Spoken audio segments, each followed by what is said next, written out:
இது என்ன தெரியுங்களா? இது வந்து தண்ணி ஓடக்கூடிய ஒரு கால்வாய். இந்த தண்ணி மூலமாக இது அவ்வளவும் அரிச்சிட்டு போகுது. எங்கே போகும்?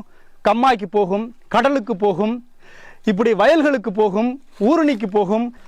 இப்படி கால்வாய் முழுக்க தமிழ்நாட்டில் இருக்கக்கூடிய அனைத்து கால்வாய்களுடைய நிலைமையும் இதுதான். இது விவசாயிகளை மட்டுமல்ல, கால்நடைகளையும் பாதிக்கிறது, வாயில்லா ஜீவன்களையும் பாதிக்கிறது.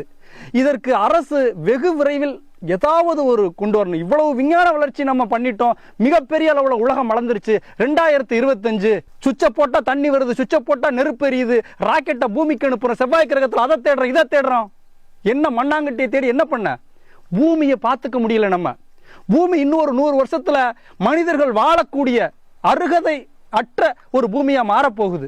மனிதர்களால தான் வளர்ச்சின்னு நாம் இந்த பூமியை சிதைத்து கொண்டிருக்கிறோம்.